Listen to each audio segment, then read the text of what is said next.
কলকাতা শহরের অলিগলির মধ্যে এমন কিছু জায়গা আছে যেখানে সময় কেমন যেন থমকে থাকে। মটলেন সেরকমই একটা জায়গা।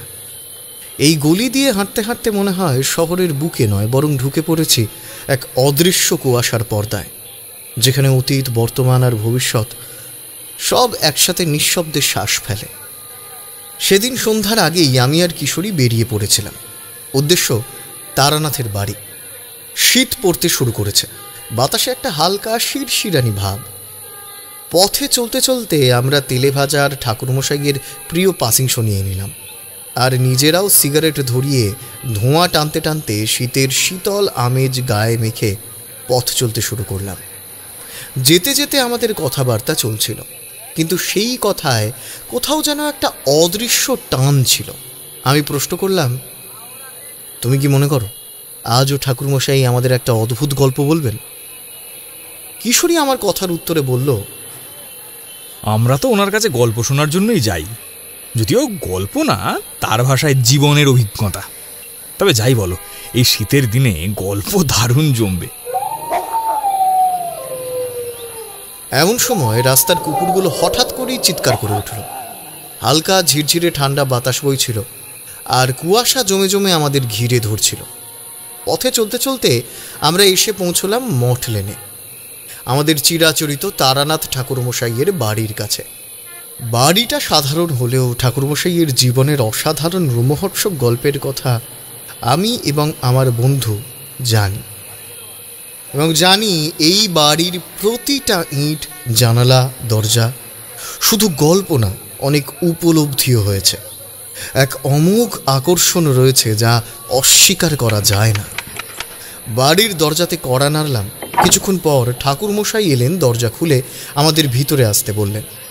আমরা ভিতরে ঢুকে ঠাকুরমশাইকে তেলে ভাজা আর পাসিংস দিতেই তিনি খুশি হয়ে বললেন, শীতের আমেজে গরম চপ দিয়ে মুড়ি মাখা অসাধারণ এক অনুভূতি।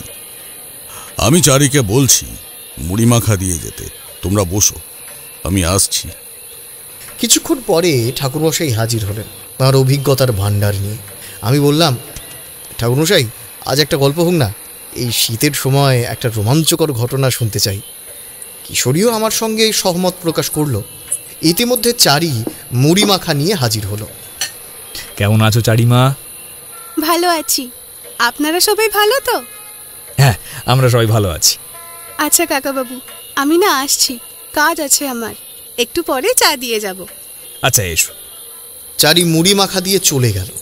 আমরাও এবার অপেক্ষাতে ঠাকুরমশাইয়ের গল্পের জন্য। মুড়ি চিবোতে চিবোতে বললেন, শীতের সন্ধ্যা নামছে, গল্প শোনার তো এটাই সঠিক সময়। আজ যা বলবো তা বহুদিনের পুরনো একটা জমিদার বাড়ির কাহিনী। একটা আয়না আর এক দেবী, যিনি আলো দেন না, কেবল আঁধার এনে দেন। আমরা বসে পড়লাম। সামনে রাখা পিতলের একটা ছোট পাত্রে ধূপ জ্বলছিল। ধোঁয়ার কুণ্ডলিতে ঘরটা কেমন যেন স্তব্ধ হয়ে উঠল। ঠাকুরমশাই এবার বললেন, আচ্ছা, তোমরা কি ধূমাবতী দেবীর কথা জানো? কিশোরী মাথা নাড়ল। আমি চুপ করে রইলাম। ঠাকুরমশাই চোখ বুজে পাসিংস ধরিয়ে বললেন,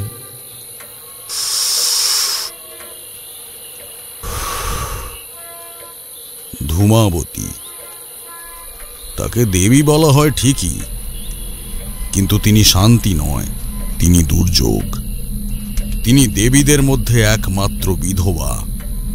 তার বাহন হলো কাক, আর তিনি হলো সর্বভক্ষিনী।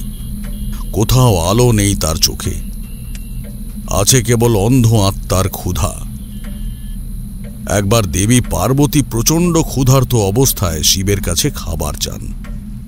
শিব তখন ধ্যানস্থ ছিলেন, এবং কিছু না বলায় পার্বতী ক্রুদ্ধ হয়ে তাকে গিলে ফেলেন। পরে শিব তার কণ্ঠ থেকে ধূমায়িত রূপে বেরিয়ে আসেন। সেই ধোঁয়া এবং রাগের পরিপূর্ণ রূপেই পার্বতী রূপান্তরিত হন ধূমাবতীতে। আমি আর কিশোরী কোনো কথা বলছিলাম না। চারপাশে অন্ধকার ঘনীভূত হচ্ছিল। ঠাকুরমশাই এবার একটা পুরনো চামড়ার বাঁধাই বই খুললেন। পাতার ফাঁক দিয়ে একটা কাগজ বের করলেন। তাতে একটা চক্র আঁকা রয়েছে। এই হচ্ছে ধূমাবতীর প্রতীক, ত্রিকোণ। তার চারপাশে অগ্নিবিন্দু, আর মাঝে এক মুখ, কিন্তু সে মুখ নয়, আসলে সে হচ্ছে প্রতিচ্ছায়া। সেই আয়নাটাও এমনই ছিল বিভূতি, কেউ চাইলেও তার মুখ দেখতে পেত না, পেত কেবল মৃত্যুর মুখ। মৃত্যু তার কিভাবে হবে সেই রূপ দেখতে পেত। মুহূর্তের মধ্যে আমার গাটা কেমন যেন কাঁটা দিয়ে উঠল। ঠাকুরমশাই বলতে শুরু করলেন, যে আয়নার কথা বলছি সেটা ছিল এক জমিদার বাড়ির চৌহদ্দিতে, শতবর্ষের পুরনো মন্ত্রবদ্ধ এক ধাতব আয়না, যার রূপ পালিশ করা নয়, বরং ধোঁয়ায় ঢাকা। সেই আয়নায় কেউ নিজের মুখ দেখে না, দেখে ভবিষ্যতের মৃত্যুর প্রতিচ্ছবি। আমরা স্তব্ধ হয়ে বসে রইলাম, যেন সময় থেমে গেছে। শুধু ঠাকুরমশাইয়ের কণ্ঠ গাঢ় হয়ে উঠেছিল, যেন তিনি আর আমাদের মধ্যে নেই, বরং সেই গল্পের ভিতরেই ডুবে যাচ্ছেন।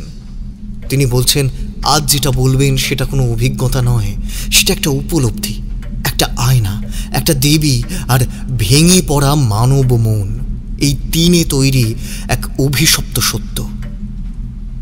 আর ওর কথা শেষ হতেই ঘরের বাতাস ঠান্ডা হয়ে উঠেছিল, ছায়ারা নড়ছিল, আর কিশোরী আমার কাঁধে হাত রাখল, নির্বাক।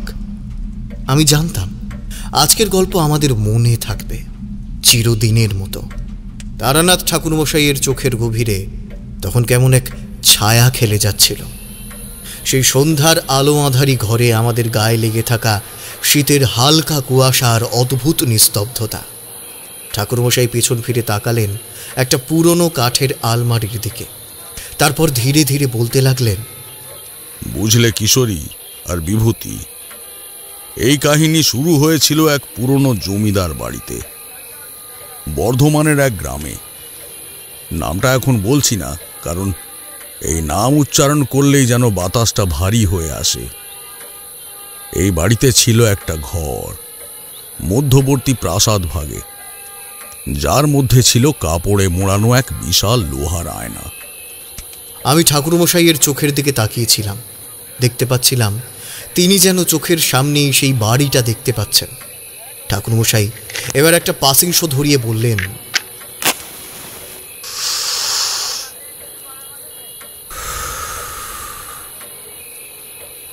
জমিদার হরিনাথ চৌধুরী একদা প্রতাপশালী, সংস্কৃতজ্ঞ এবং দানশীল ব্যক্তি হিসেবে খ্যাতি ছিল তার।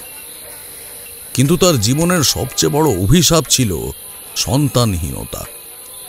বহু বছর ধরে দাম্পত্য জীবনের পরেও যখন কোল আলো করে কোনো সন্তান আসেনি, তখন হরিনাথ বাবুর স্ত্রী শ্রীমতী রাজলক্ষ্মীর মধ্যে এক ধরনের আত্মগ্লানি জন্ম নেয়। সমাজ, আত্মীয়, এমনকি কাছের লোকেদের কুৎসিত ইঙ্গিত তাকে মানসিকভাবে ভেঙে দেয়। এছাড়াও একটা ভয়ানক জিনিস, যেটা হলো সন্দেহের বিষ। জমিদার হরিনাথ চৌধুরী একদা যেমন প্রতাপশালী ছিলেন, তেমনি তার স্ত্রী রাজলক্ষ্মী ছিলেন ধৈর্যবান, স্নেহশীলা এবং শিক্ষিতা। কিন্তু সন্তান সন্ততির দেখা মিলল না বহু বছর ধরে। একসময় সেই না পাওয়াটাই হয়ে উঠল বিষ বাষ্প। সমাজ কটু কথা বলে সেটা সহ্য করা যায়, কিন্তু যখন সেটা নিজের মানুষদের ভেতর থেকে আসে, তখন সেই বিষ হৃদয়ের শিকড়ে লাগে। ঠাকুরমশাই একটু থেমে পাসিং শোয়ের ছাইটা ফেলে আবার বলতে শুরু করলেন, তাদের বাড়িতে ছিল কিছু লোভী চাকর আর চাকরানী। তারা জানত যে জমিদারির পর রাজলক্ষ্মী মূল সম্পত্তির অধিকারিণী।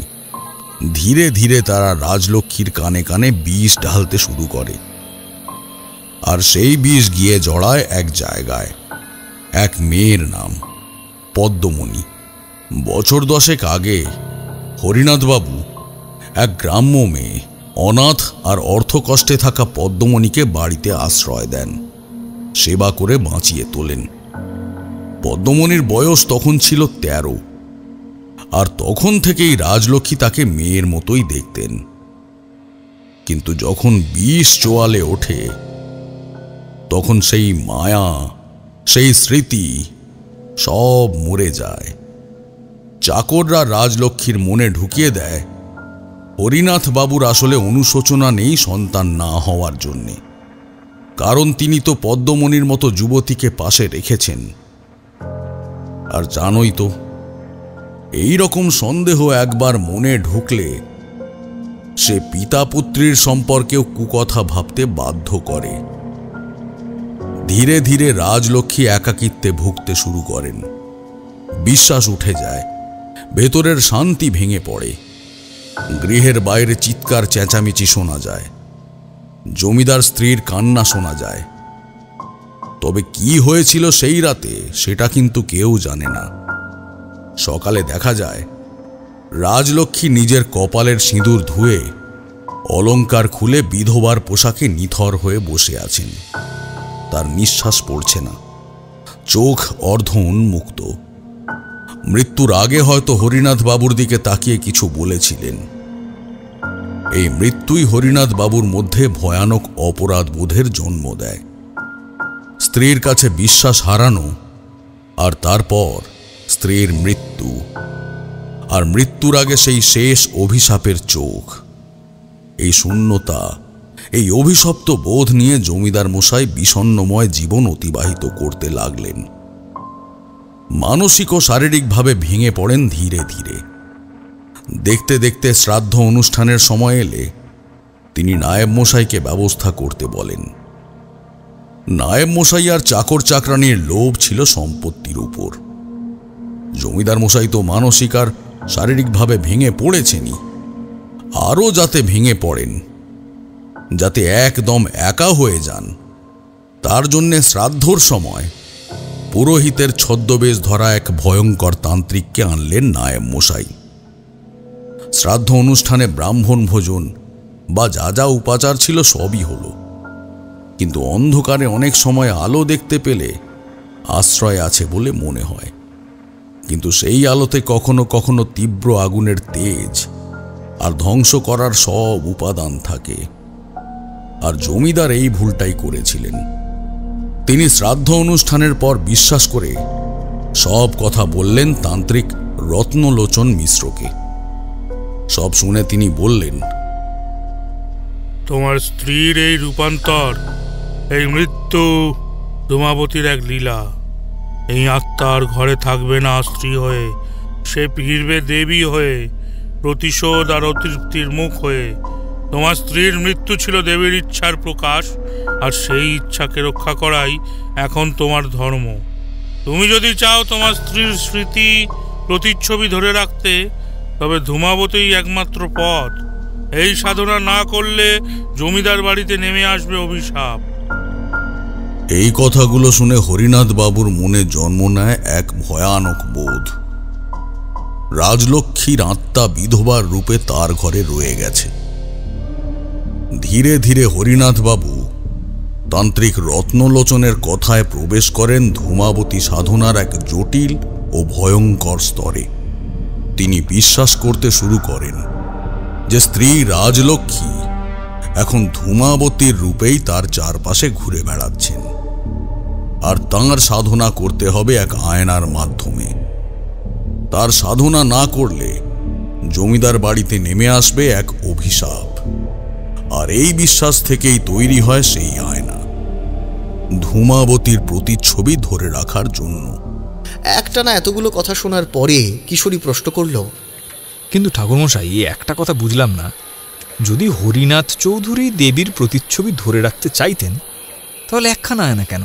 একটা মূর্তি বানাতে পারতেন, মানে মন্দিরে যেমন থাকে আর কি। ঠাকুরমশাই হালকা হেসে সিগারেটের ছাই ফেলে দিয়ে বললেন,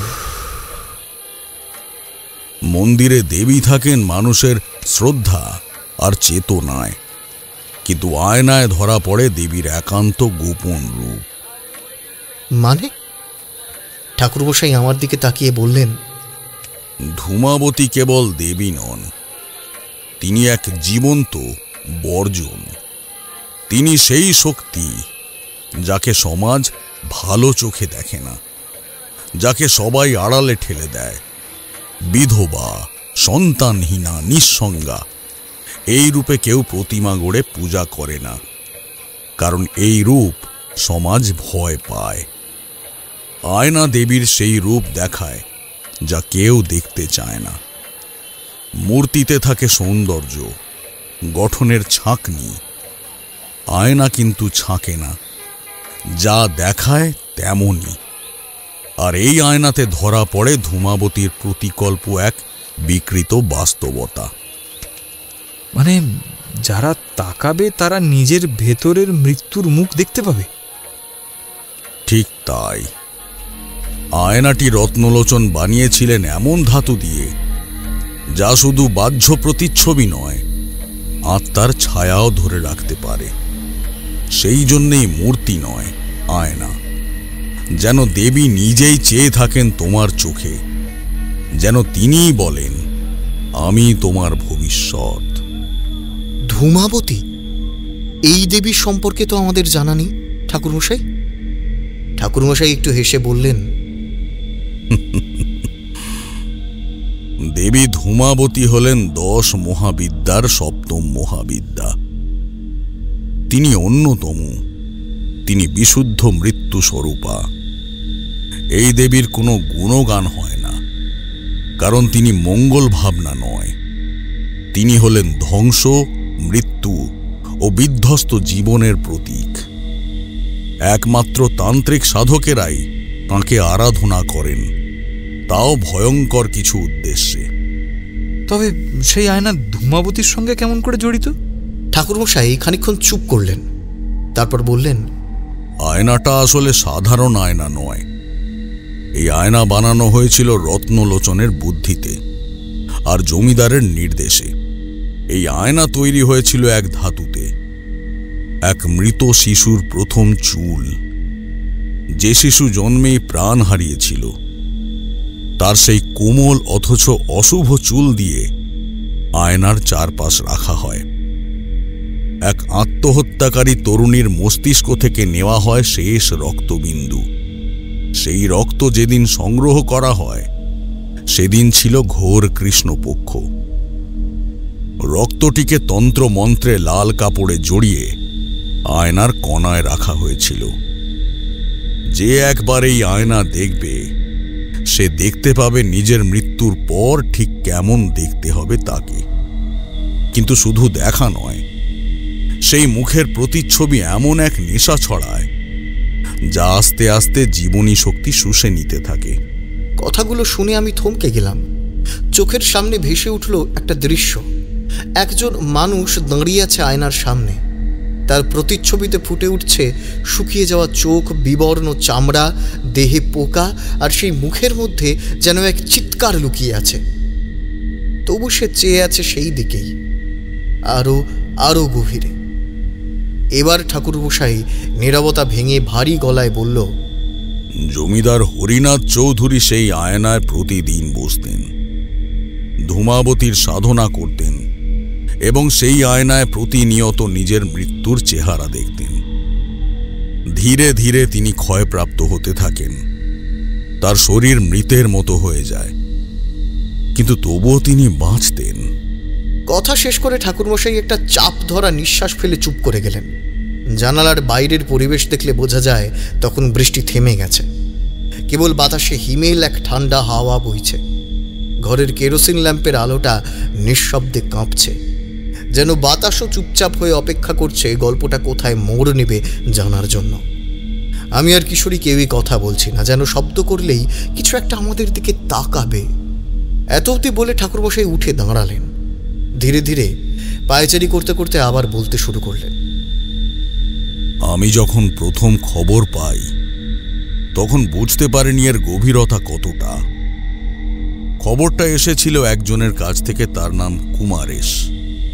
তোমাদের তো আগেই বলেছি, তখনকার দিনে কোনো গৃহস্থ মানুষের বাড়িতে ঠাকুরমশাই বা পুরোহিত এলে তার খবর চারিদিকে ছড়িয়ে পড়ত। তাই এই কুমারেশ খোঁজ পেয়ে আমার কাছে আসে। এসেই এক ঘটি জল ঢকঢক করে খেয়ে হন্তদন্ত হয়ে সে কথা বলতে শুরু করে। এত অবধি বলে ঠাকুরমশাই একটু থামলেন, একটু জল খেলেন। আমরাও জল খেলাম। তবে এসবের মধ্যে আমি লক্ষ্য করলাম ঠাকুরমশাইয়ের চোখ দুটো যেন অদৃশ্য কোনো দৃশ্যের মধ্যে ঘুরে বেড়াচ্ছে। তারপর একটা দীর্ঘশ্বাস ফেলে ঠাকুরমশাই আবার বলতে শুরু করলেন।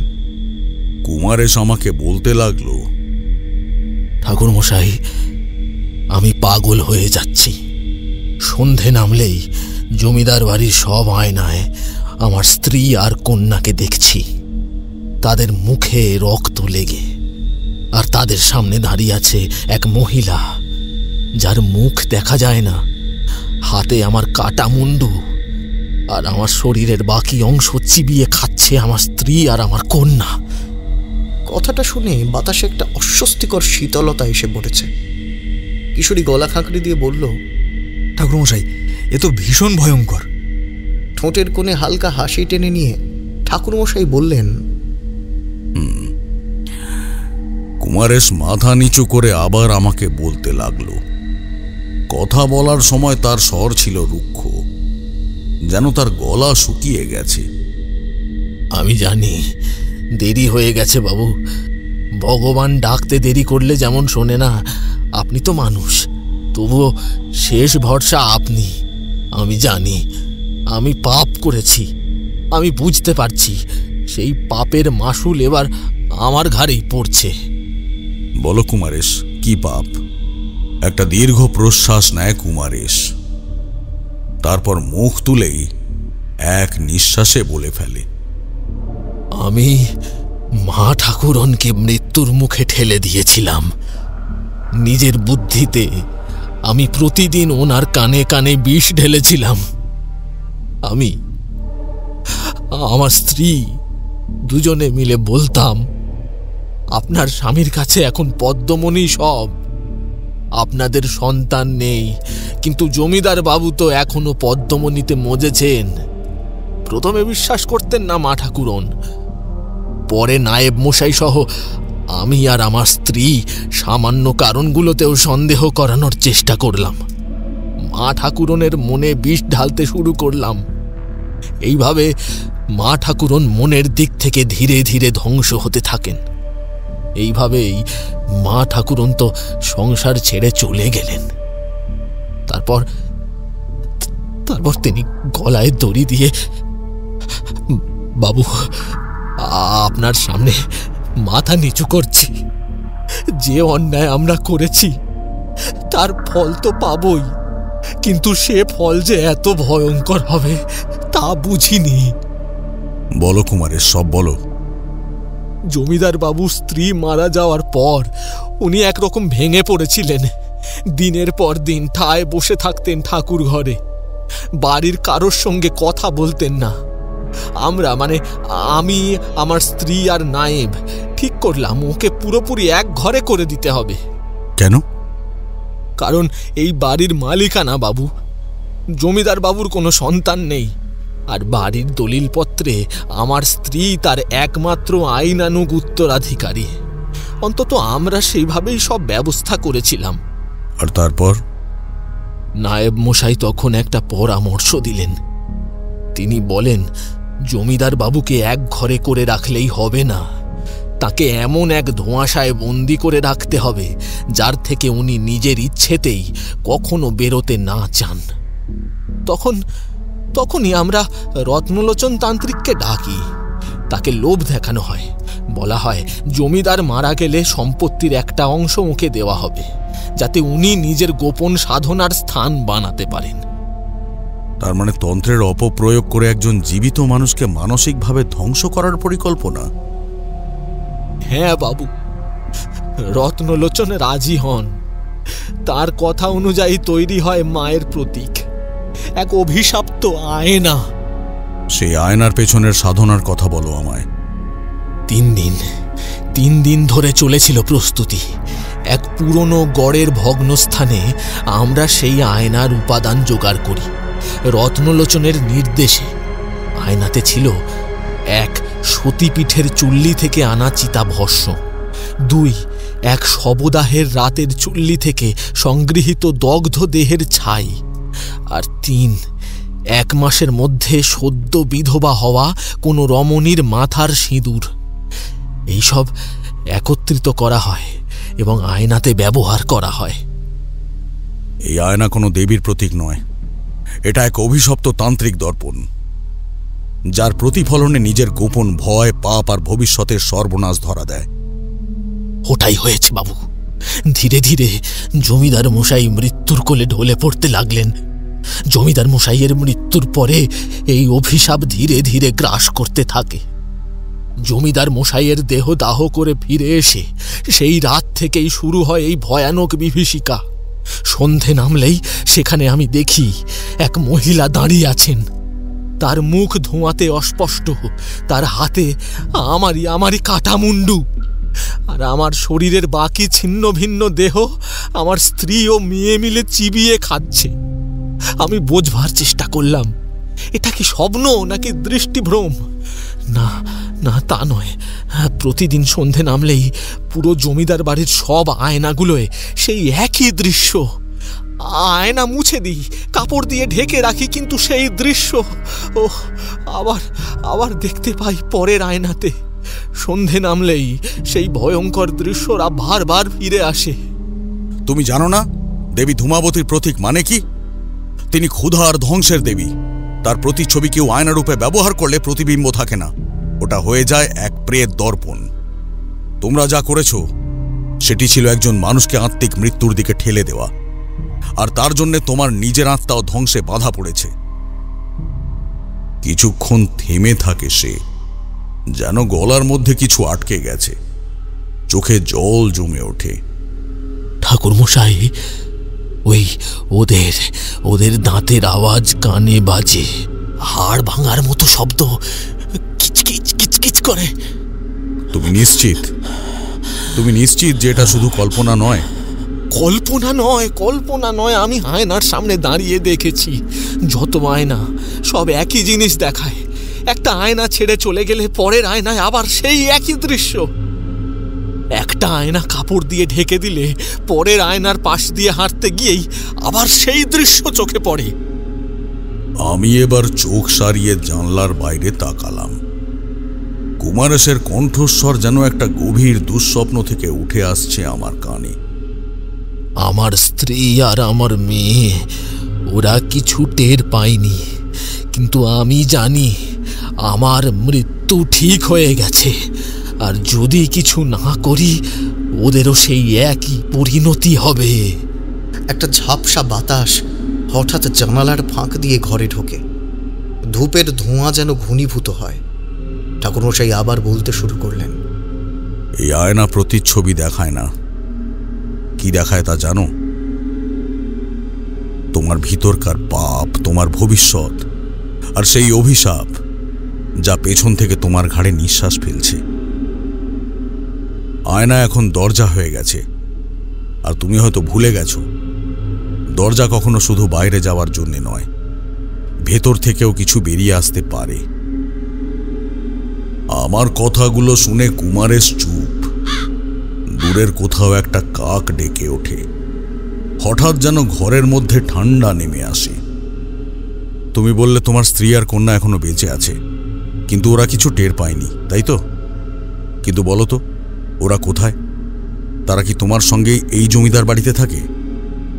আমার প্রশ্ন শুনে কুমারেশ এক মুহূর্ত থেমে থাকে, তারপর হঠাৎ গলা নিচু করে বলে, না ঠাকুর মশাই, ওরা এখানে থাকে না।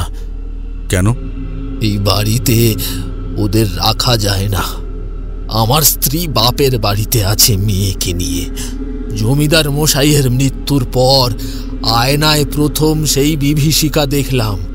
তারপর দিন রাতেই আমার মেয়েটা হঠাৎ ঘুমের মধ্যে হাঁটা শুরু করে। আমি তখন ঘুমিয়ে, আমার স্ত্রী ঘুম ভেঙে দেখে মেয়েটা খালি পায়ে বারান্দার ধারে দাঁড়িয়ে আয়নার দিকে তাকিয়ে হাসছে আর বলছে,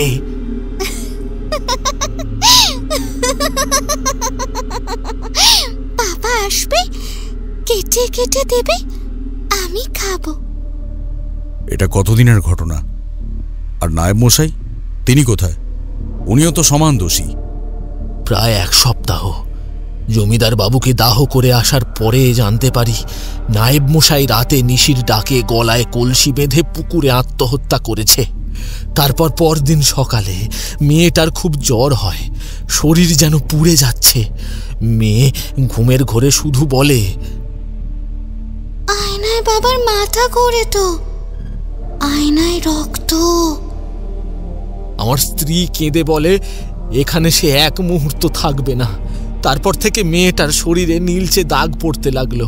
একদিন মেয়েটা বলে, আমার শরীরটা এমন হচ্ছে কেন?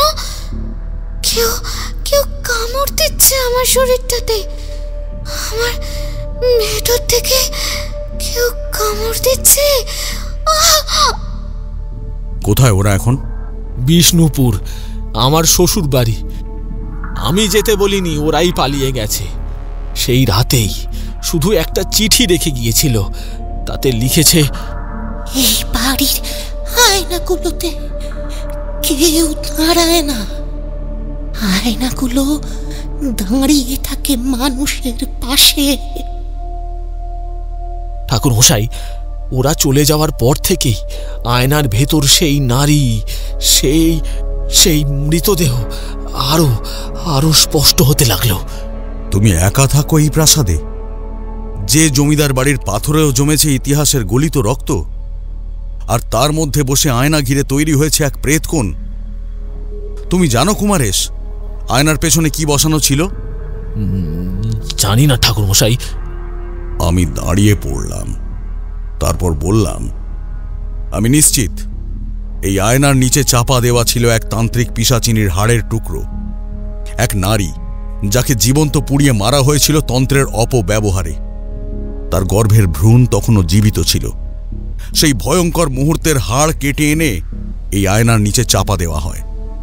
তখন থেকে প্রতিটি প্রতিচ্ছবিতে কেবল মানুষের চেহারা নয়, তার ভবিষ্যৎ মৃত্যু, অন্তর্লীন ভয় আর পাপের অবতার ফুটে উঠছে। ঠাকুরমশাই এত অবধি বলে থামলেন, আর একটু জল খেলেন।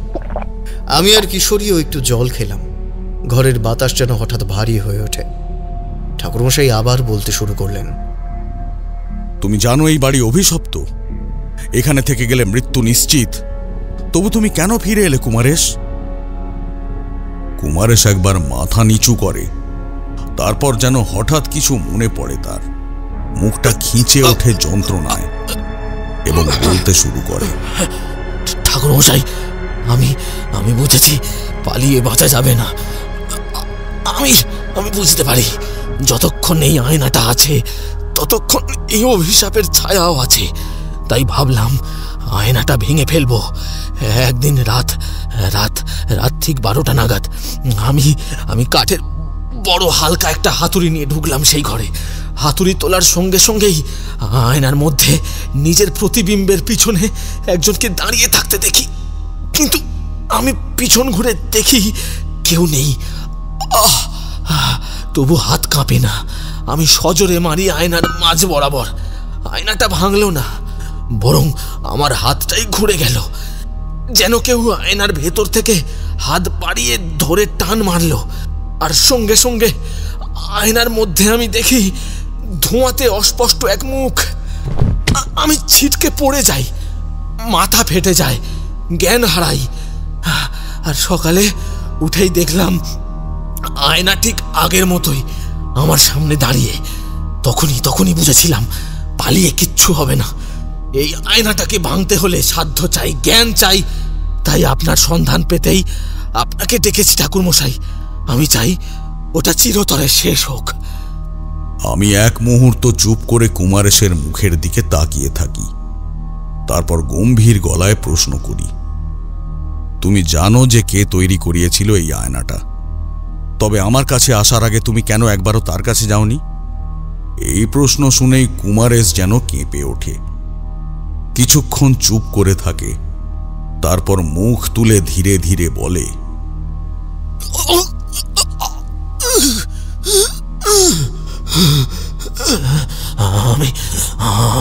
আমি গেছিলাম ঠাকুরমশাই এক বিকেলবেলা। দরজার সামনে দাঁড়িয়ে পুরো শরীরের মধ্যে যেন আতঙ্ক বয়ে যাচ্ছিল। তবে সাহস করে আমার একমাত্র আশা নিয়ে আমি বেরিয়ে পড়েছিলাম সেই তান্ত্রিকের বাড়ির উদ্দেশ্যে। আমার পা যেন চলছে না, তাও সাহস করে তার বাড়ি গেলাম। এত অবধি বলে কুমারেশ একটু থেমে বুকের ভেতরে হাত চাপড়ে নীরবভাবে শ্বাস নেয়। গাল বেয়ে ঘাম পড়তে থাকে। সে বলে,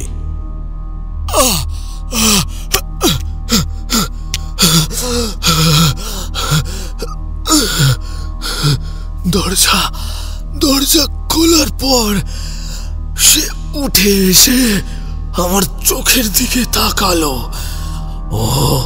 ও বুঝে ফেলেছিল কেন আমি এসেছি।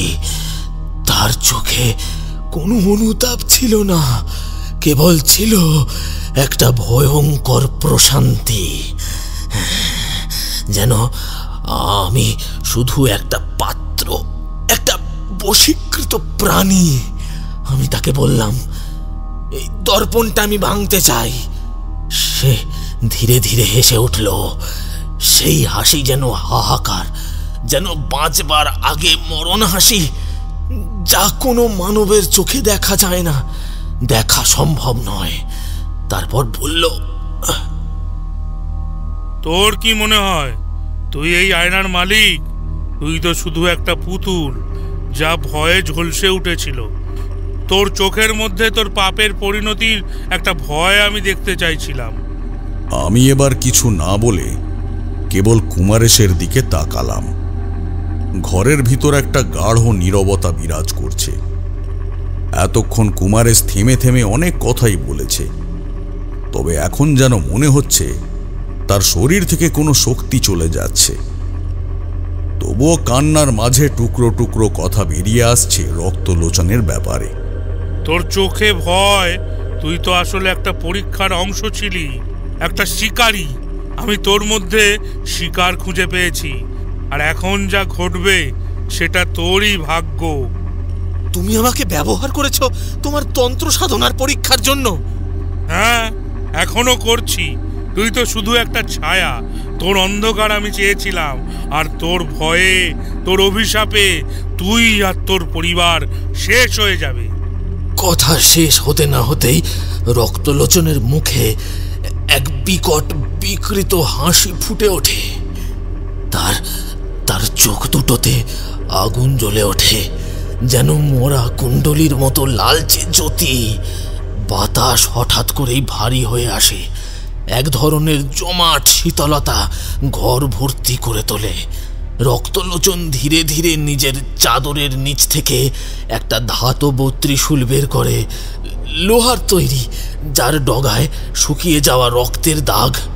ত্রিশূলটা এমনভাবে ঝলসে উঠে যেন সেটা জীবন্ত।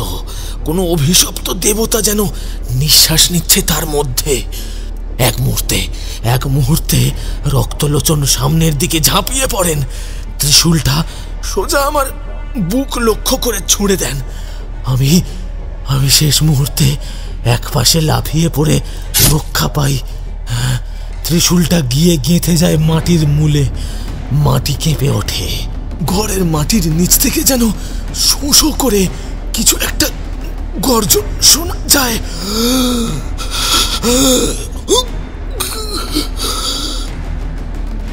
তুই তো পিশাচ, মনুষ্যরূপে লুকোনো এক ভয়ঙ্কর পশু। তোর ভয়েই তো এসেছিলাম। আজ তোকেই দেখে শেষ করে যাব। এই বলে আমি ঝাঁপিয়ে পড়ে পাশ থেকে একটি লোহার ফুলদানি তুলে নিই। সেটাকে অস্ত্র বানিয়ে রত্নলোচনের দিকে ছুঁড়ে মারি। সেটা রত্নলোচনের কাঁধে আঘাত করে, কিন্তু সে কেবল কেঁপে উঠে দাঁড়ায়। তার মুখে যেন কিছুই হয়নি, এমন একটা ঘৃণ্য গম্ভীরতা। সে আবার ত্রিশূলটা টেনে তোলে মাটি থেকে। এবার আরো ক্ষিপ্রতায় ছুটে আসে। ইতিমধ্যে ঘরের চারপাশে বাতাস ঘূর্ণি হয়ে উঠেছে। দরজার পাল্লা আওয়াজ বন্ধ হয়ে গেছে। জানালায় লালচে অগ্নিশিখার মতো আলোর রেখা ফুটে উঠেছে। এই অশুভ ঘরে প্রাণ যেন শুষে নিচ্ছে রক্তলোচনের নিঃশ্বাস।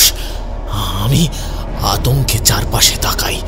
তারপর আচমকা দেওয়ালে থাকা এক কাঠের টুকরো ছুঁড়ে ফেলি পদ্মলোচনের উপর। নিজে পেছনের দরজার দিকে ছুটে যাই। রক্তলোচন ত্রিশূল তুলতেই আমি তার পায়ের নিচে ছুঁড়ে দিই এক মাটির পাত্র। ভেতরে ছিল পুরনো ছাই। মাটির পাত্রে পা ওড়কে পুড়ে যায়, আর মাটি যা চোখে গিয়ে লাগে।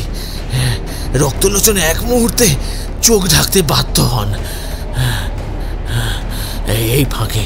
এই ফাঁকে আমি যেন মৃত্যুকে পাশ কাটিয়ে দৌড়ে দরজাটা ধাক্কা দিয়ে খুলে ফেলি।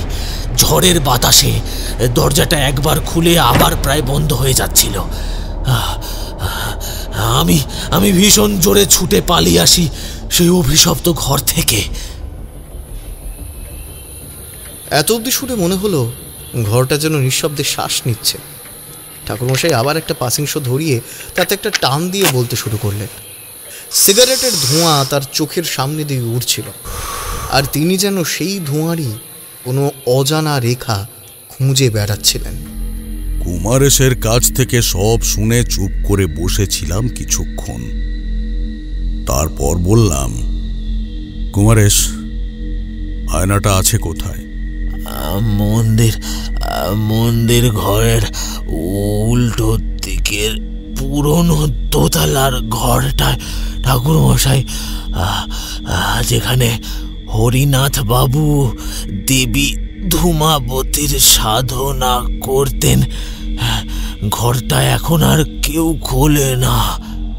আমি উঠে দাঁড়ালাম, ধুতি চাদর ঠিক করে বললাম, চলো, আমায় নিয়ে চলো সেই ঘরে।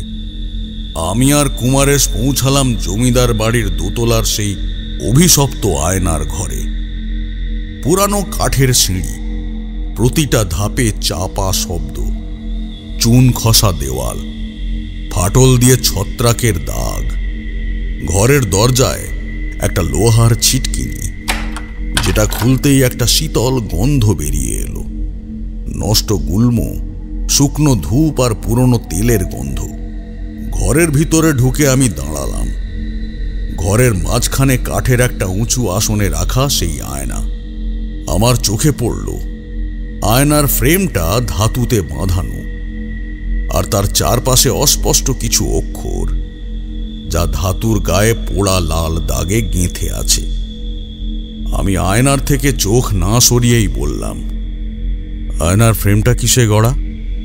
সতী পীঠের চিতাভস্য, দগ্ধ শবদেহের ছাই, আর একটা সদ্য বিধবার সিঁদুর। আমি মাথা নিচু করে চোখ বন্ধ করলাম কিছুক্ষণ। ঘর নিঃশব্দ, শুধু ধূপের গন্ধ আর কাঁচের ভিতর দিয়ে আসা এক ঠান্ডা দৃষ্টির অনুভব। আমি বললাম, এ আয়না দর্পণ নয়, এ এক আত্মা শোষক যন্ত্র। প্রতিচ্ছবির ভিতর দিয়ে প্রবেশ করেছে ধূমাবতীর প্রতিকল্প, যে রূপ কোনো মানব চক্ষু সহ্য করতে পারে না। আমার কথা শেষ হতেই হঠাৎ যেন ঘরের ভিতরে একটা ধোঁয়ার কুণ্ডলী ঘুরে ওঠে। আয়নার কাঁচে এক মুহূর্তের জন্য প্রতিচ্ছবি দেখা যায়, কিন্তু সেটা কার সেটা কিন্তু বোঝা যায় না। মাথা নিচু, মুখ নেই, শুধু রক্তে ভেজা ঠোঁট। এই আয়নার মাঝে কিছু বসে আছে। এটা এখন একটা প্রেত পথ। এখান থেকে ওপারের শক্তি শুধু ডাকে না, এটা কামনা করে, টানে, গিলে ফেলে। আমি ধীরে ধীরে আয়নার চারপাশে ঘুরে দাঁড়ালাম। এই আয়নাটা ভাঙা যাবে না যতক্ষণ না তার মধ্যে বন্দি আত্মার অভিশাপ মুক্ত না হয়। আপনি পারবেন ঠাকুর মশাই? এই আয়নাকে আমাকেই কিছু করতে হবে। রত্নলোচনকে সামনে আসতেই হবে। অন্যায় করে কেউ পার পায়নি। রত্নলোচনকে না পরাস্ত করতে পারলে এই আয়নার অভিশাপ থেকে মুক্ত হওয়া সম্ভব নয়, আর আমাকেই এই আয়নাকে কিছু করতে হবে। কথা শেষ হতেই এক তীব্র বাতাস ঢুকে পড়ল জানালার ফাঁক দিয়ে। ঘরের বাতিগুলো কেঁপে উঠল, আর আয়নার কাঁচ হালকা কাঁপতে থাকে। দেখা যায় এক অস্পষ্ট মুখ, জীর্ণকায় শীর্ণকায়, আর তার কাঁধে বসে একটা কাক। আমি বুঝেছি এই হলো দেবী ধূমাবতীর সংকেত। কিন্তু আমি জানি পরীক্ষা এখনো অনেক বাকি। আমি বললাম, মা ধূমাবতী, আপনি এসেছেন, আমি প্রস্তুত, কিন্তু জানি এখনো পরীক্ষা শুরু হয়নি। আয়নার কাঁচ তখনও থরথর করে কাঁপছে, আর সেই ছায়া যেন স্থির হয়ে চেয়ে আছে আমার চোখে চোখ রেখে। তন্ত্র বলে দেবী কখনো সরাসরি কিছু বলেন না, তার দৃষ্টি এক প্রশ্ন, আর যে উত্তর দিতে পারে সেই মুক্ত। হঠাৎ কুমারেশ তীব্রভাবে কেঁপে ওঠে, তার মুখটা ফ্যাকাশে হয়ে যায়। ঘরের মাঝখানে হাঁ করে দাঁড়িয়ে সে যেন চোখে অদৃশ্য কিছুর দিকে তাকিয়ে আছে।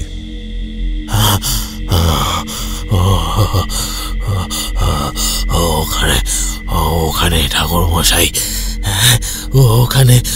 ওখানে কেউ আছে, আমার দিকে তাকিয়ে আছে এক পলকে। তার চোখ, তার সাদা চোখে সাদা। কুমারেশ, আয়নার দৃষ্টি সহ্য করতে পারবে না তুমি একবারই প্রতিচ্ছবি দেখেছ, দ্বিতীয়বার দেখার শক্তি নেই তোমার। কুমারেশ পড়ে গেছে মেঝেতে, নিঃশ্বাস চলছে, কিন্তু চেতনা লোপ পেয়েছে। ঘরে একটা অদ্ভুত গন্ধ ছড়িয়ে পড়েছে, পুড়ে যাওয়া গন্ধ, আর ছিঁড়া শাড়ির কাপড়ের গন্ধ। দেয়ালে কাঁপা কাঁপা ছায়া, কিন্তু কোথাও কোনো শরীর নেই। আমি ধীরে ধীরে এক পা করে এগিয়ে গেলাম আয়নার দিকে। আমি তখন এক প্রচণ্ড সংকল্প নিয়ে এগিয়ে চলেছি।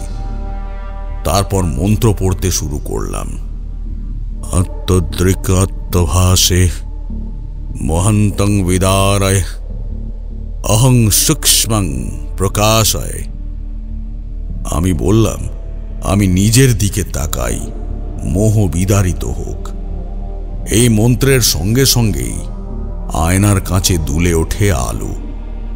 তাতে আমার প্রতিচ্ছবি ধরা পড়ে না, বরং দেখা যায় এক ছায়ামূর্তি বসে আছে ঘরের কোণে, যার চারপাশে হাড়ের মালা এবং চোখের দৃষ্টিতে মৃত আত্মার হাহাকার।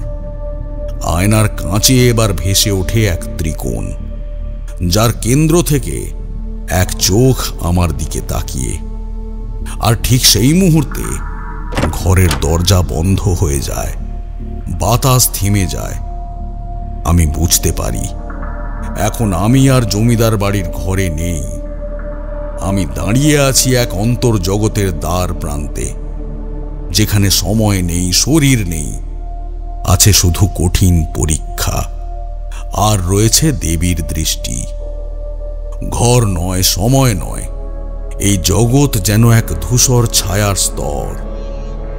আয়নার আলোয় আমি এখন আছি এক অদৃশ্য পরিসরে, যেখানে প্রতিটি শব্দ প্রতিধ্বনির মতো ফেরে, কিন্তু কারো মুখ নেই, শুধু চোখ, কেবল চাহনি। চারপাশটা হালকা মেঘে মোড়া। হঠাৎই বাতাস কেঁপে ওঠে, আর আমার সামনে ফুটে ওঠে এক পুরনো শ্মশান ঘাট। ধূসর পাথরে আগুনের ছায়া কাঁপছে। এই আয়না শুধু মরণ দর্শন নয়, এ হচ্ছে দেবীর দৃষ্টি, যিনি তোমার চেতনাকে তীব্র দৃষ্টিতে দেখেন। যখন কুয়াশা একটু সরল, আমার সামনে ফুটে উঠল এক অন্য আমি। কিন্তু এই আমি থেমে যাই।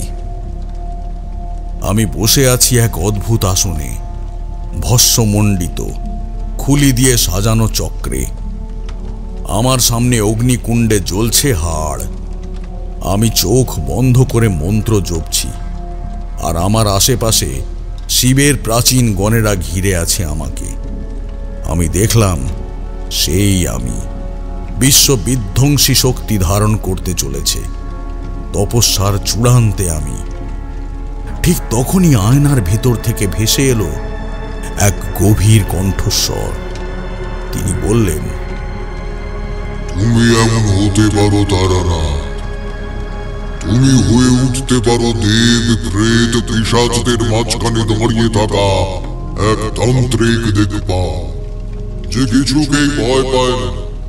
শুধু আমার দর্পণ চেয়ে ধরো, সব ত্যাগ করো, কেবল আমাকে গ্রহণ করো। ঠিক তখনই দেখা গেল আমার পুরনো সব মুখ আমার সামনে এসে দাঁড়ালো। আমার বাবা, মা, মাতু পাগলি, দেবী ভৈরবী, মধুসুন্দরী দেবী, বটতলার সেই সাধু, সব। আবার এক কণ্ঠস্বর শুনতে পেলাম, তুমি যা ছিলে, যা করেছ, সব ভুলে যাও। আজ থেকে তুমি শুধু আমার, বাকি যা দেখছো তা ছিল অনেক। আমি দেব জ্ঞান। আমি কিছুক্ষণ তাকিয়ে রইলাম, তারপর বললাম, না না না না, আমি দিকপাল নই, আমি দারোয়ান। তন্ত্রের দরজায় দাঁড়িয়ে থাকি, যাতে কেউ ভুল পথে না ঢুকে পড়ে। মুহূর্তের মধ্যে যেন বাতাসটাও কাঁপল, আর আমি আবার ফিরে এলাম আয়নার সামনে। ঠাকুরমশাই এবার পিঠ সোজা করে বসলেন। এবার শুরু হলো দ্বিতীয় পরীক্ষা। এই পরীক্ষা শুরু হয় নিঃশব্দে, না কোনো শব্দ, না আলো, শুধু আয়নার কাছে ভেসে উঠল আমার প্রতিবিম্ব, কিন্তু আমি নই। সে চোখ মেলে তাকিয়ে বলল, তুই তো আমি, কিন্তু তুই এতদিন নিজেকে চাপা দিয়ে এসেছিস।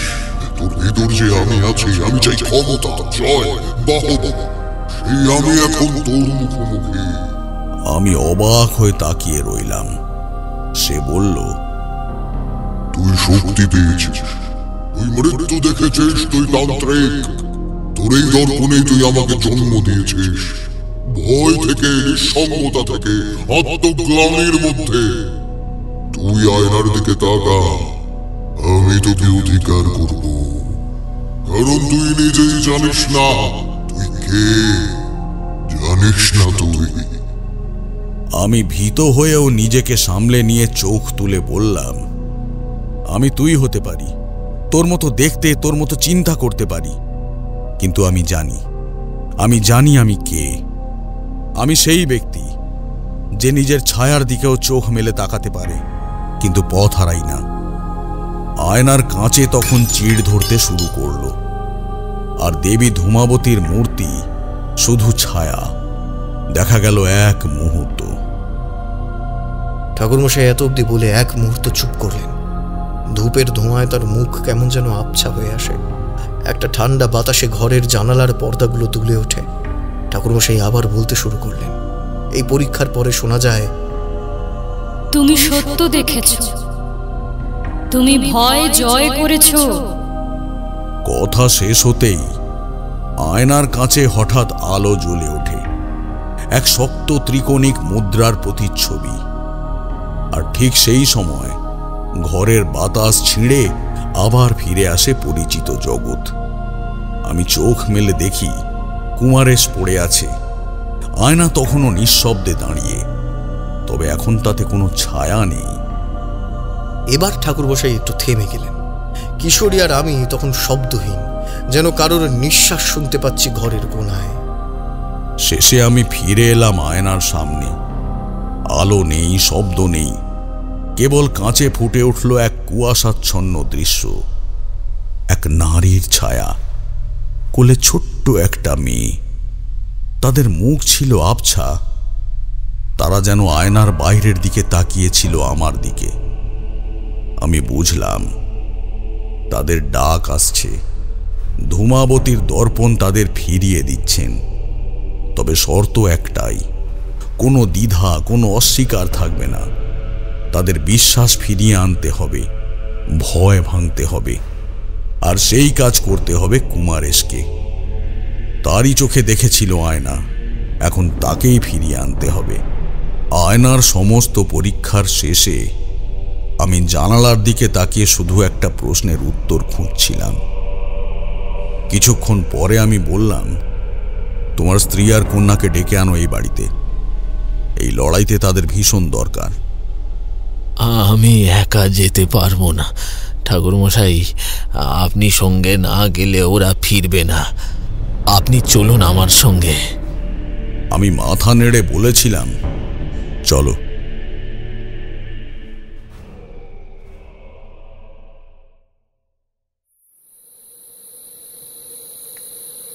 সকাল নামার আগেই জমিদার বাড়ির পেছনের উঠোনে দাঁড়ানো ছিল এক ভাঙাচোরা গরুর গাড়ি।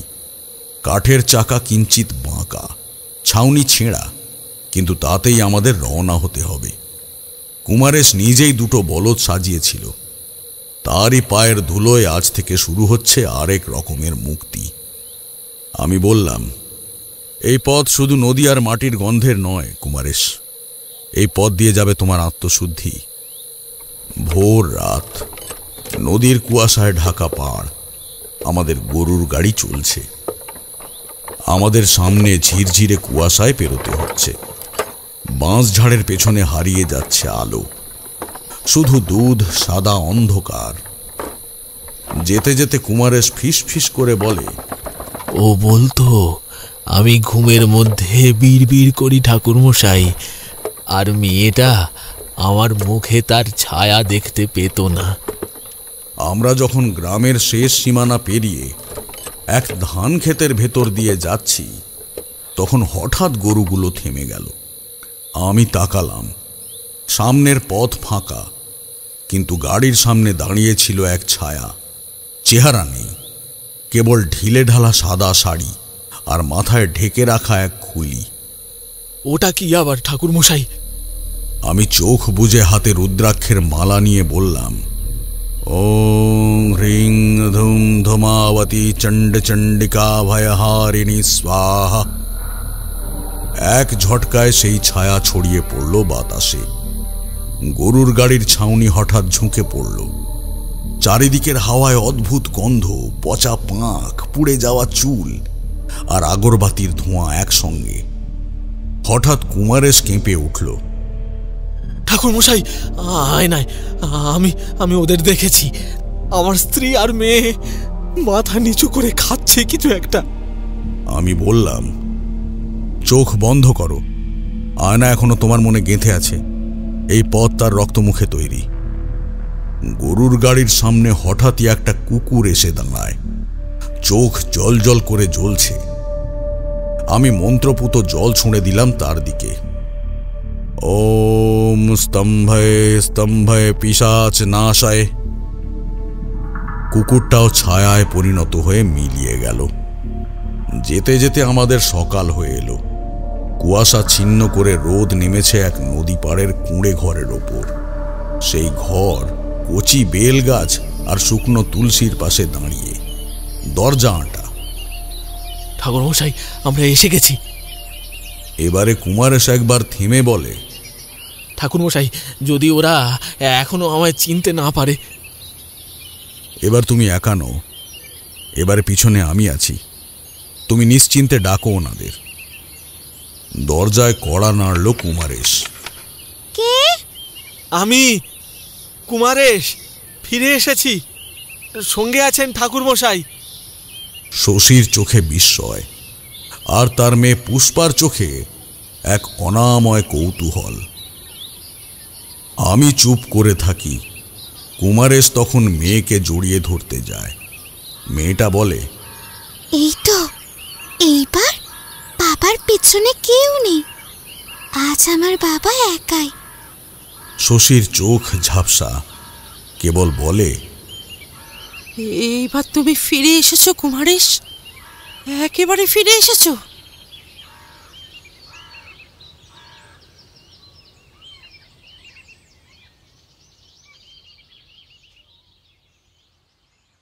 এইভাবে তাদের নিয়ে আমরা ফিরে আসি জমিদার বাড়িতে। যখন পৌঁছালাম তখন সন্ধে হয়ে এসেছে। ঝিঝি পোকার ডাক শোনা যাচ্ছে, আর সব মিলিয়ে পরিবেশটা যেন আরো অলৌকিক আর ভয়ের রূপ ধারণ করেছে। পথে আস্তে আস্তে সব বলা হয়েছিল কুমারেশের স্ত্রী আর মেয়েকে। তাই আমরা সময় নষ্ট না করে দাঁড়ালাম সেই আয়নার সামনে, যেখানে পরীক্ষা অনেক বাকি এখনো, লড়াই বাকি এখনো। আয়নাটি তখন নিস্তব্ধ, না ভেঙেছে না জ্বলেছে, কিন্তু এখন আর সেখানে ভবিষ্যৎ নেই, আছে কেবল অতীতের পেছনে ফেলে আসা ছায়া। এমন সময় হঠাৎ ঘরের বাতি নিভে গেল এক ঝাপটায়। ধূপকাঠির ধোঁয়া সোজা উঠে না গিয়ে বাঁকা হয়ে ছায়া আঁকছে। সঙ্গে সঙ্গে আমি একটা অমঙ্গল বুঝে দেরি না করে হাতে রুদ্রাক্ষের মালা নিলাম। ওং ক্রং ধূমাবত্যৈ নমঃ উৎসারণমস্তু অভিশাপচ্ছেদ প্রেত দর্পণ ভেদনং। এত অবধি বলে ঠাকুরমশাই থামলেন। ঘর নিস্তব্ধ, ধূপের ধোঁয়া খেলে যাচ্ছে জানালার ফাঁক দিয়ে ঢোকা চাঁদের আলোয়। কিশোরী আর আমি স্থির হয়ে বসে আছি। আর একবার চা এলো। চায়ে চুমুক দিয়ে ঠাকুরমশাই বলতে শুরু করলেন। সেই রাত ছিল কৃষ্ণপক্ষের নবমী। আয়নার ঘরের মধ্যভাগে আমি প্রতিকর্মচক্র আগেই এঁকে রেখেছিলাম। কুমারেশ, তার স্ত্রী শশী, তার কন্যা পুষ্পা কাঁপতে কাঁপতে পাশে দাঁড়িয়ে আছে। আমি তখন ধ্যানমগ্ন, কিন্তু ঠিক সেই মুহূর্তে বাতাস যেন পাঁশুটে হয়ে গেল। ধূপের গন্ধ ছাপিয়ে একটা পচা মাংসের ঘ্রাণ ছড়িয়ে পড়ল। কুমারেশ আর তার পরিবার ঘরের এক কোণে দাঁড়িয়ে। ঘরের মাঝখানে রাখা আয়নার কাঁচ তীব্র শব্দ করে। তার মধ্যে এক দেখা না যাওয়া দোলন জন্ম নেয়। তাতে এক মুখ আবছা ফুটে ওঠে। না, দেবী নয়। সেই মুখ দেখতে পেয়েই চিনতে পারে কুমারেশ। এ তো রত্নলোচন, সেই শয়তানটা, শালা শয়তান একটা। আর তার মধ্যে থেকে বেরিয়ে আসে এক কণ্ঠস্বর আমাকে উদ্দেশ্য করে। তুই হাত দিয়েছিস আমার সৃষ্টি, তুই আয়নায় হাত দিয়েছিস। কথা শেষ হতে না হতেই রত্নলোচনের প্রতিচ্ছবি হঠাৎ আয়না ছেড়ে বেরিয়ে আসে ছায়ার শরীরে। তুই ভুলে গেছিস, দেবী ধূমাবতী কারো সত্ত্বাধিকার নন। তুই তাকে বন্দি করতে চেয়েছিস। তুই বানিয়েছিস এক প্রেত দর্পণ, যেখানে দেবী নয়, তোর পাপ প্রতিফলিত হয়। কথা শেষ হতেই ঘরের ভিতরের বাতাস ভারী হয়ে আসে। ধূপের গন্ধ এখন পচা গন্ধের সঙ্গে মিশে গেছে। আয়নার চারপাশে দেখা যায় কালো রেখা, তা যেন অন্ধকারের ফাটল। রক্তলোচনের মুখে বিকৃত হাসি ফুটে ওঠে। তুই কি ভাবছিস তুই এই আয়নাকে ভেঙে ফেললে আমি মরবো? এটা তোর সবচেয়ে বড় ভুল ধারণা। আমি আজ নিয়েছি সিদ্ধান্ত, এই দর্পণ আজ ভাঙবে দেবী ধূমাবতীর কৃপায়, তন্ত্র বলে, এবং দেহে নয়, আত্মায় আঘাত হানব। হঠাৎ এক প্রবল ঝটকায় বাতি নিভে যায়। বাইরে কালো কুয়াশার ঘূর্ণি ঘরের জানালা কাঁপিয়ে তোলে। ধূপের ঘ্রাণ মিলিয়ে যায় পচা মাংস আর রক্তের গন্ধে। আয়নার কাঁচে মৃদু নড়াচড়া। রক্তলোচন দাঁড়িয়ে, এক হাতে ত্রিকোণ আকৃতির ধূসর ধাতুর চাকতি, যার গায়ে রক্তরেখায় লেখা ধূমাবতী। আজ তুই দেখবি কিভাবে শব্দ দিয়েই আত্মাকে দগ্ধ করা যায়। দেবীর ক্ষুধা আমি তৈরি করেছি, আমি জাগ্রত করেছি এই দর্পণ। আজ শেষ নিবেদন তুই। সে বসে পড়ে আয়নার সামনে, হাতে আঁকে এক চক্র, মধ্যভাগে কাকের পালক, আর তার চারপাশে 7টি ভস্য রেখা। তারপর উচ্চারণ করে, ওম কুহর কুহর ধূমাবতী মাতৃ অন্নগ্রাসিনী আত্মভক্ষিনী মায়াভেদিনী প্রকাশ স্বরূপিনী চেতনা জালিনী স্তম্ভয়ে স্তম্ভয়ে। মুহূর্তেই চক্রের চারপাশে শীতল বাতাস ঘূর্ণায়মান। অন্ধকার ঘন হতে থাকে, যেন ঘরের ভেতরে আরো এক ঘর তৈরি হচ্ছে, ছায়ার ঘর। রক্তলোচনের গলা তখন ক্রুদ্ধ। উচ্চ মন্ত্রোচ্চারণে সে জ্বালিয়ে দিচ্ছে সম্পূর্ণ পরিবেশ। ঘরের কোনায় রাখা আয়নাগুলো নিজের থেকেই কাঁপতে শুরু করে। পেছনে কুমারেশ, তার স্ত্রী ও কন্যা যেন শূন্য দৃষ্টিতে সেই অন্ধকার চক্রের দিকে তাকিয়ে আছে।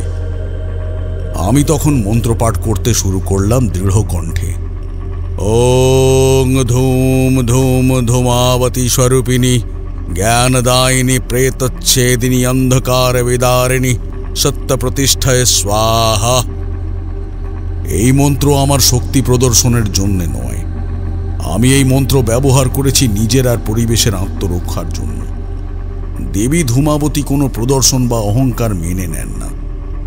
এরপর আমি নিজের রুদ্রাক্ষ মালা এক ঝটকায় ছিঁড়ে কয়েকটা রুদ্রাক্ষ ছুঁড়ে দিই চক্রের কেন্দ্রস্থলে। শব্দ হয়, যেন কিছু চিৎকার করে ওঠে, অশরীরী করুণ। চক্র থমকে যায় ও রক্তলোচনের চোখ তখন রক্তবর্ণ। সে উঠে দাঁড়িয়ে চিৎকার করে, তুই থামাবি আমাকে? এই দর্পণ আমার আত্মা, তুই জানিস না আমি কি দিয়েছি ওর ভেতর? যত পিশাচ, পরিত্যক্ত আত্মা, কন্যাহীন বিধবাদের নিঃশ্বাস এবং সেই শিশুদের কান্না যারা জন্মেই মরে গেছে। এই বলে সে এবার নিজের রক্তে আঙ্গুলের ডগা রাঙিয়ে আঁকে কপালে এক উলম্ব রেখা, যাকে বলে মার্গবদ্ধ জালিনী দেবী। মুহূর্তে ঘরে হঠাৎ আলো ফেটে বেরোয় আয়নার ভিতর থেকে, যেন এক গর্ভজাত বিষের জ্বালা। আমি পেছনে এক ধাপ সরে আসি, কিন্তু মনে শঙ্কা নেই। আমার চোখের দৃষ্টি এবার নেমে আসে মেঝেতে। আমি আবার মন্ত্র পড়তে শুরু করলাম। ওং স্তম্ভয়ে স্তম্ভয়ে মায়াভেদিনী ধূমাবতী মাতরি। আর তারপর বললাম, মা, তুমি সব জানো, তোমার অলক্ষ্যে কিছুই নেই। আমি সত্যের পথে আছি, আর যে মিথ্যা আর শয়তানির আশ্রয় নিয়েছে তাকে দগ্ধ করো মা, দগ্ধ করো। এবার ঘরের শীতলতা ছাপিয়ে উষ্ণতা ফিরে আসে। ঘরের চার কোণে ছায়ারা যেন কেঁপে ওঠে। আয়নার প্রতিচ্ছবিতে ঝলসে ওঠে রক্তলোচনের মুখ, কিন্তু এবার সে স্বাভাবিক নয়। তার মুখ বিকৃত, চোখের ভেতর রক্তের শিরা, আর তার মুখের পেছনে দাঁড়িয়ে সেই কাক বাহিনী, রুদ্রমুখ দেবী ধূমাবতী। এই দৃশ্য দেখে রক্তলোচন পিছিয়ে যায়, মন্ত্র ভুলে যায়। তার গলা কাঁপছে, পায়ে পায়ে সে হাঁটছে পিছনে, আর প্রতিচ্ছবি তত এগিয়ে এসে আরও বড় হচ্ছে আয়নাতে। রক্তলোচন তখন মানুষ ছিল না, তার শরীর ছায়ার মতো দুলছিল। চোখ দুটো যেন দুটি পুড়ে যাওয়া প্রদীপ, অন্ধকার জ্বালাতে প্রস্তুত। সে বলল না কিছু, শুধু চোখের দিকে তাকিয়ে মৃদু হাসল। তার বাঁ হাতে ছিল এক গন্ধর্বী পুঁথি, আর ডান হাতে ধরা এক ভস্মপত্র ত্রিশূল, যার ডগা থেকে ঝরে পড়ছিল ছাই, আর ছাইয়ের সঙ্গে পোকা। আজ সেই দিন, আয়নার চক্র পূর্ণ হয়েছে, দেবী প্রস্তুত, আর এই দুই নারী, এদের রক্তই হবে শেষ প্রস্তাব। এক পলকেই তার দৃষ্টি চলে যায় শশীর দিকে। আমি বাধা দিতে যাচ্ছিলাম, ঠিক তখনই রক্তলোচন দগ্ধ স্বরে চেঁচিয়ে ওঠে, আর দুই হাত তুলে মন্ত্র উচ্চারণ শুরু করে। তৎক্ষণাৎ যেন চক্রাকারে আগুন জ্বলে ওঠে। কুমারেশের স্ত্রী আর কন্যা দুজনেই এক নিঃশব্দ চিৎকারে ছিন্ন হয়ে পড়ল। তাদের শুধু শরীর নয়, তাদের অস্তিত্ব। কিছুক্ষণ পর হাওয়া থমকে যায়। সেই মুহূর্তে দুটো ছায়া উঠে দাঁড়ালো। তারা আর শশী বা পুষ্প ছিল না, তারা ছিল পিশাচী। এবার রক্তলোচনের পেছন থেকে ভেসে আসে দুই পিশাচীর কণ্ঠ, যারা কুমারেশের স্ত্রী ও কন্যার রূপে জাগ্রত হয়েছে, যাদের রক্তলোচন পিশাচে পরিণত করেছে। তাদের চোখ লাল, দাঁত রক্তে ভেজা। তারা এগিয়ে আসে নিঃশব্দে। রত্নলোচন মন্ত্র পড়ার চেষ্টা করে, কিন্তু একটিও উচ্চারণে সফল হয় না। চোখে রক্ত রং, দাঁতে রক্ত, নখে লেগে থাকা চামড়া। রক্তলোচন পিছিয়ে যায়, কিন্তু ততক্ষণে দেরি হয়ে গেছে। এক পিশাচ তার মুখে ঝাঁপিয়ে পড়ে, আর অন্যজন কোমর চিরে ফেলল রক্তলোচন। সে তীব্র চিৎকার করে, তার গলা থেকে তখনও বেরোচ্ছে মন্ত্র।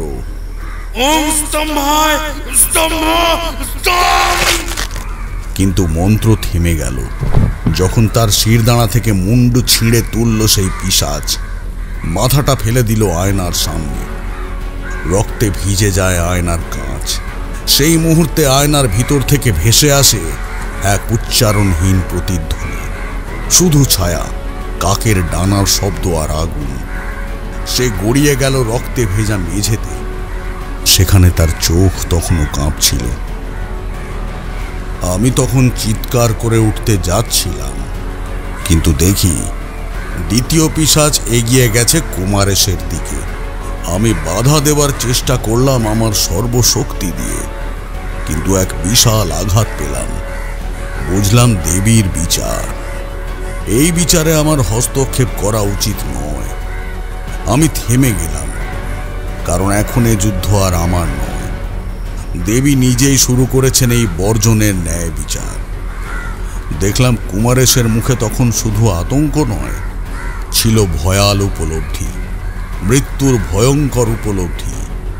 সে ভয়ে বলতে লাগলো, বাঁচাও আমাকে, বাঁচাও আমাকে ঠাকুর মশাই, আমাকে বাঁচাও, আমাকে বাঁচাও। আমি চোখের সামনে দেখেও কিছু করতে পারলাম না, কারণ দেবী ধূমাবতী নিজের হাতেই বিধান তুলে নিয়েছেন। এই আমাকেই সে চিবিয়ে খাচ্ছে। সেই আয়নার ভিতর যে কাটা মুন্ডু দেখেছিলাম, সেই দৃশ্য আমাকে চিবিয়ে খাচ্ছে। সেটা সত্য হচ্ছে আজ। এই কথাই শেষ কথা কুমারেশের।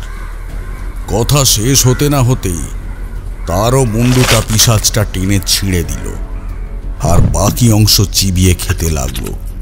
ঠিক পরের এক মুহূর্তে দেখি ঘর নিস্তব্ধ, রক্ত, মাংস আর ভেজা পোড়া গন্ধ। আর আয়নার কাঁচে দেবী ধূমাবতী, জীর্ণ, হাড়ের গড়ন, কাঁধে কাক বসা, চোখে না রাগ না দয়া, শুধু এক জ্যোতি, যা সত্যের বেশি কিছু নয়।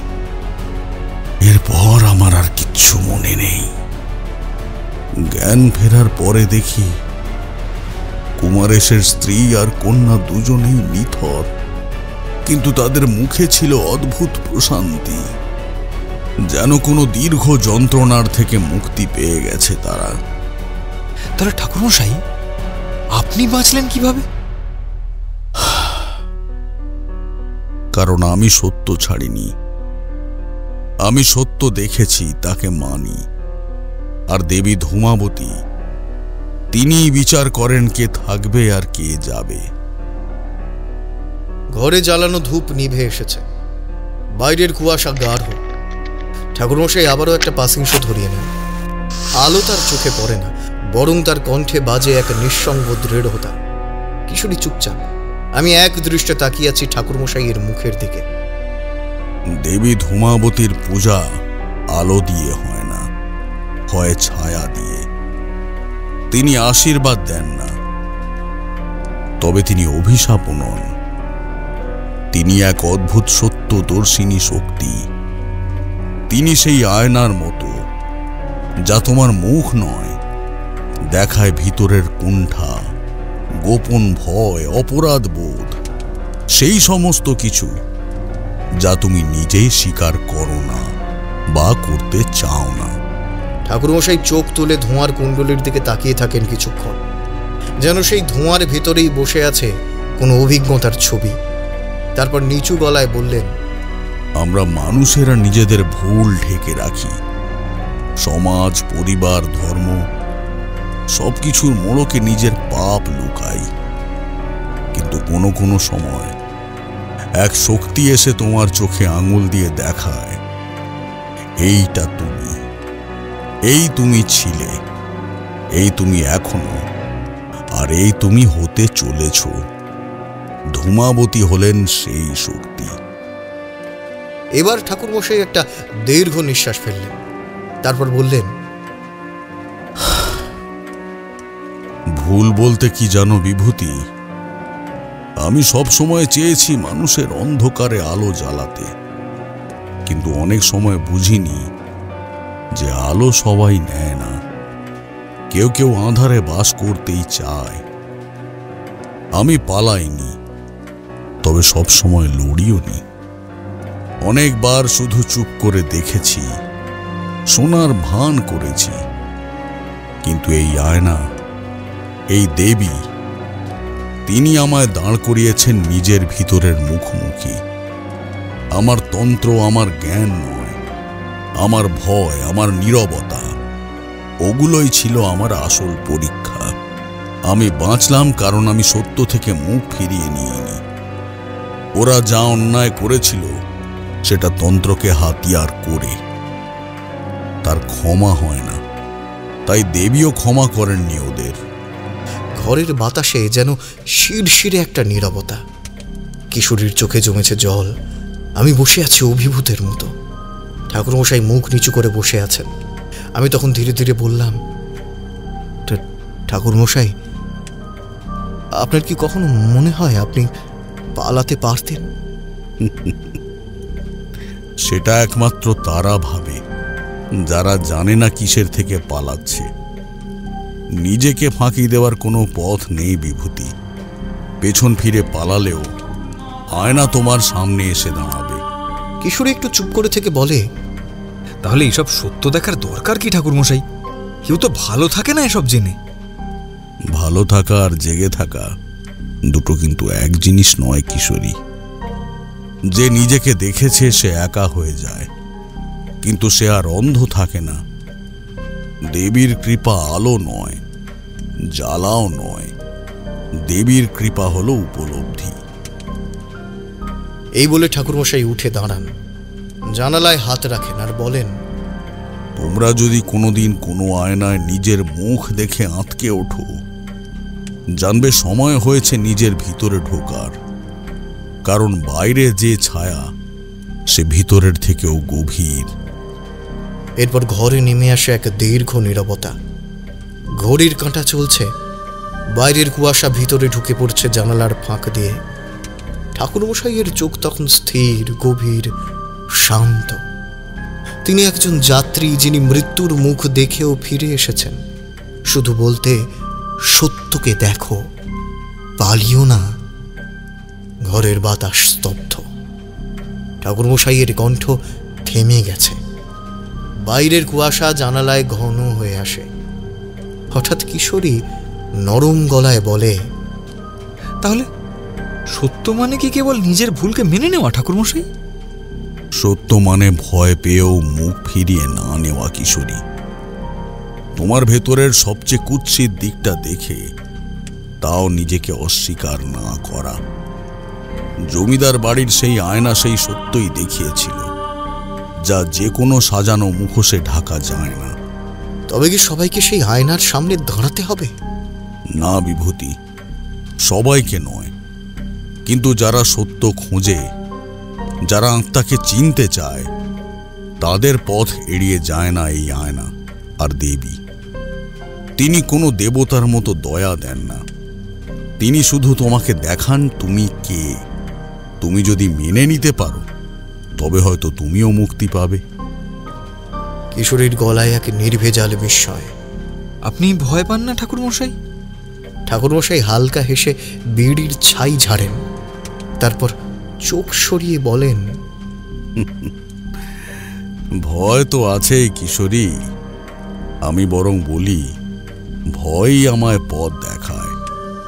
তবে এই ঘটনার পর বুঝেছি, ভয় থেকে পালিয়ে নয়, ভয়কে জিজ্ঞেস করেই বের হতে হয়। আর দেবী ধূমাবতী, তিনি তুষ্ট হন না ভক্তিতে, তুষ্ট হন সত্য স্বীকারে। আচ্ছা ঠাকুরমশাই, সেই আয়না এখনো আছে? আয়না আজও হয়তো রয়ে গেছে, ঠিক আগের মতোই। কিন্তু এখন তা শুধু কাজ। তার ভেতরে আর কিছু দেখা যায় না। হয়তো কোনো একদিন দেখা যাবে, কোনো পাপের পরিণতির চিরন্তন সত্যকে উপলব্ধি করাতে, আর মৃত্যু কিভাবে হবে তার পরিণতি দর্শন করাতে। তখন কেন নিভে গেছিল জানি না, কারণ যে অভিশাপের আগুন তাকে জ্বালিয়ে রেখেছিল, সেই আগুন নিভে গেছে। তার রক্ত পিপাসা শেষ হয়েছে। এখন সে কেবল একটা নিঃশব্দ স্মৃতি। যদি আবার সেই আয়না জেগে ওঠে, তাহলে আমি নিশ্চয়ই সংকেত পাবো।